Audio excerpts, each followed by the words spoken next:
Nossa Senhora de Lourdes,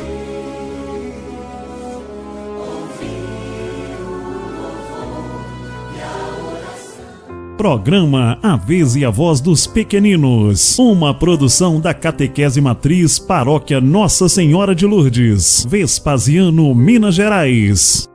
Saúde e paz, ouvintes do programa A Vez e a Voz dos Pequeninos. Hoje estamos mais uma vez chegando aos lares de cada um. Espero que estejam gostando do nosso programa e guardando na cabecinha e no coração todos os ensinamentos. Estamos no mês de setembro e celebramos o mês da Bíblia. Assim como a semente brota na terra, temos que fazer brotar em nossos corações as sementes do amor de Deus que Jesus nos deixou. O Papa Francisco nos pede neste mês de setembro para refletirmos e cuidarmos mais do nosso planeta, dos recursos naturais, enfim, de toda a obra da criação. O que você tem feito para cuidar dos nossos recursos naturais? Será que Deus, olhando para a obra da criação, que Ele nos entregou, ficará satisfeito conosco? Você está ouvindo A Vez e a Voz dos Pequeninos, uma programação da Catequese da Paróquia Nossa Senhora de Lourdes. Na história do povo de Deus, temos homens e mulheres que buscaram ensinar e a contar as maravilhas do reino de amor e paz que Deus quer para nós. Hoje convidamos alguns catequizandos e seus familiares para nos falarem sobre dois personagens que viveram e pregaram o Evangelho, por isso são exemplos de santidade. Mas o que é ser santo? Você sabe? Vamos ver o que nos fala o nosso catequizando Gabriel. Louvado seja nosso Senhor Jesus Cristo. Olá, meus amigos. Eu sou Gabriel e vou explicar o que é ser santo. Os santos, ou seja, os que já estão no céu porque viveram seu batismo, são venerados porque são um modelo e estímulo para nós. Os santos não são pessoas diferentes de nós. Eles nos ajudam a viver a santidade. São Mateus, São Januário e tantos outros santos nos ensinam o caminho para o céu. Aprendermos com eles a fazer o bem, rezar e amar. Para sermos santos, precisamos ficar bem pertinho de Jesus. É isso aí, Gabriel. Ser santo é ser amigo de Jesus. Temos dois ricos exemplos de santidade que apresentaremos hoje. São Januário, celebrado no dia 19 de setembro, e São Mateus, cuja festa é comemorada no dia 21 de setembro. Convidamos a nossa catequizanda Isabela e sua mãe Allen para nos falarem sobre São Januário. Olá pessoal, eu sou Isabela. Eu e minha mãe Allen vamos falar para vocês quem foi São Januário. Mãe, sei que no dia 19 de setembro comemoramos o dia de São Januário. Mas por que ele se tornou santo? São Januário foi um exemplo de santidade que devemos tomar como exemplo. Viveu no final do 3º século. Ainda jovem, graças às suas atitudes de fé e caridade, foi nomeado bispo da cidade de Benevento, vizinha de Nápoles, da qual se tornou patrono. Ele deve ter sido um bispo muito bom e dedicado ao seu povo e a Deus. Sim, mas naquele tempo, quando a igreja e os cristãos eram perseguidos pelo imperador romano por causa de sua fé em Jesus Cristo, Januário já estava preparado para o martírio. O que é martírio? A palavra mártir vem do grego e quer dizer testemunha. Assim, Januário preparava-se para testemunhar seu amor a Jesus Cristo, com a própria vida se fosse preciso. Como bispo, ele foi um homem zeloso, conhecido pela grande bondade e pela sabedoria. Mas, então, como previsível, ele foi preso pelas forças romanas. Quanta crueldade, quanta perseguição a um homem tão fiel a Deus! No ano de 304, o imperador romano Diocleciano desencadeou a última e também a mais violenta perseguição contra a igreja. São Januário foi jogado, juntamente com seus diáconos, na arena da pequena cidade Puteoli. A arena, claro, estava cheia de leões famintos.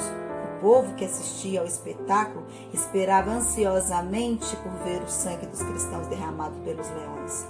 Todavia, ao se aproximarem do grupo, os animais ficaram dóceis e passaram a lamber os pés do santo. Foi como aconteceu com Daniel, o profeta? Isso mesmo, as feras não os atacaram. O povo ficou pasmo, pois sabia que os leões estavam famintos. Muitos dos que estavam na arena se converteram ao ver que aqueles homens eram protegidos pelo próprio Jesus. Então, por ordem de Diocleciano, o último imperador que perseguiu os cristãos, eles foram decapitados. Era o dia 19 de setembro de 305. Alguns cristãos, cheios de piedade e veneração pelo Santo Mártir, recolheram o sangue de São Januário e colocaram numa ampola para guardá-lo como relíquia preciosa. Seu corpo foi levado para a catedral da cidade de Nápoles, onde foi sepultado. Assim, a população começou a venerar São Januário como protetor contra a peste. Eles também pediam sua proteção contra as erupções do vulcão Vesúvio. Eles guardaram o sangue de São Januário? Guardaram. E o maior dos milagres de São Januário é o do seu sangue, que fica em exposição da catedral, todo dia 19 de setembro, dia de sua festa. Durante a cerimônia, quando o relicário é exposto aos fiéis, seu sangue, que está sólido, passa para o estado líquido. Sua cor transforma e seu volume fica com o dobro do peso. O fenômeno acontece sempre no primeiro sábado, que procede o primeiro domingo de maio. No dia 19 de setembro, no dia em que é festejado pela igreja, e 16 de dezembro, aniversário da erupção do Vesúvio, em 1631. Mas como explicar esse tão grande milagre? Em 1902, o sangue das ampolas foi examinado diante de testemunhas, a fim de se acabar com a incredulidade de muitas pessoas. O cientista que coordenou o exame, Dr. Spindel, declarou que não há dúvida de que se trata de sangue humano, que uma vez coagulado não perde o estado sólido, transformando em líquido por puro milagre. O mais incrível é que a ciência ainda não conseguiu chegar a uma conclusão de como o sangue, depositado no vidro em estado sólido, de repente se torna líquido, mudando de cor, consistência e até mesmo duplicando seu peso. Você está ouvindo A Vez e a Voz dos Pequeninos, uma programação da catequese da paróquia Nossa Senhora de Lourdes. Parabéns, Isabela e Allen. Agora vamos ouvir o que a nossa catequizanda Ana Carolina e sua mãe Claudineia sabem nos falar sobre São Mateus. Galerinha, tudo bem com vocês? Eu sou a Ana Carolina, eu e minha mãe vamos falar um pouquinho sobre São Mateus para vocês. Como São Mateus conheceu Jesus? No tempo de Jesus Cristo, na época em que a Palestina era apenas uma província romana, os impostos cobrados eram onerosos e pesavam brutalmente sobre os ombros dos judeus. A cobrança desses impostos era feita por rendeiros públicos, considerados homens cruéis, sanguessugas, verdadeiros esfolhadores de povos. Um dos piores rendeiros da época era Levi, filho de Alfeu, que mais tarde trocaria seu nome para Mateus, que significa o dom de Deus. Um dia, depois de pregar, Jesus caminhava pelas ruas da cidade de Cafarnaum e encontrou com o cruel Levi. Olhou com firmeza nos olhos e disse: "Segue-me." Levi imediatamente levantou-se, abandonou seu rendoso negócio, mudou de vida, de nome e seguiu Jesus. Então Levi, que era cobrador de impostos, passou a chamar Mateus depois que decidiu seguir Jesus? Exatamente. Daquele dia em diante, com o nome já trocado para Mateus, tornou-se um dos maiores seguidores e apóstolos de Cristo, acompanhando-o em todas as suas caminhadas e pregações pela Palestina. São Mateus foi o primeiro apóstolo a escrever um livro contando a vida e a morte de Jesus, ao qual ele deu o nome de Evangelho e que foi amplamente usado pelos primeiros cristãos da Palestina. E o que aconteceu depois da morte de Jesus?